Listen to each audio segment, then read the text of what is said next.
அனைவருக்கும் விடிஆரின் அன்பான வணக்கங்கள். நாம் இந்த சீரீஸில் ஏஞ்சல் நம்பர் சீக்ரெட்ஸ் பற்றி பார்த்துட்ருக்கோம். ஸோ பொதுவாக இந்த பிறந்த தேதிகளில் ஏஞ்சல் நம்பரை நம்ம பார்க்க முடியும். சில பேர் வந்து பார்த்திங்கன்னா ஏதாவது பர்டிகுலர் டேட்டில் பிறந்திருப்பாங்க. அது ரொம்ப பவர்ஃபுல்லான டேட்டாக இருக்கும். இப்போ 29ஆம் தேதி வந்து ஒரு பவர்ஃபுல்லான டேட். என்ன காரணம்னு பார்த்திங்கன்னா, கிரக ரீதியாக பார்க்கும் பொழுது சந்திரன் செவ்வாயுடைய காரகத்துவமாக வரும். ஏன்னா 2னா சந்திரன், 9னா வந்து செவ்வாய் அப்படின்னு சொல்லுவாங்க இங்கிலீஷ் நியூமராலஜியில். இதே தமிழ் நியூமராலஜியில் பார்த்தீங்கன்னா 2னா சந்திரன், 9னா சுக்கிரன் வரும். அப்போ சந்திரன் சுக்கிரன் காம்பினேஷன் இதில் செயல்படும். பொதுவாக 2ஆம் பாவமும் அதுக்கப்புறமேல் வந்து 9ஆம் பாவமும் இயங்கக்கூடிய அமைப்பாகவும் இருக்குது. எப்பயுமே பொருளாதாரம் உயர்ந்து கொண்டே இருக்கும்.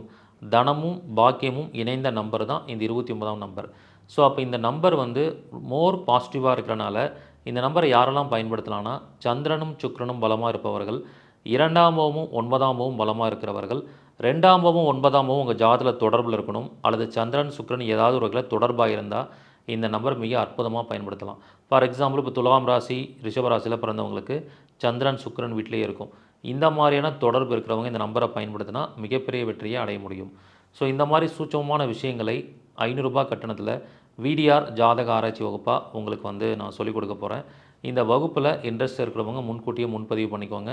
முதல்ல ஜாயின் பண்ணக்கூடிய 500 நபர்களுக்கு மட்டுமே அனுமதி. நன்றி, வணக்கம்.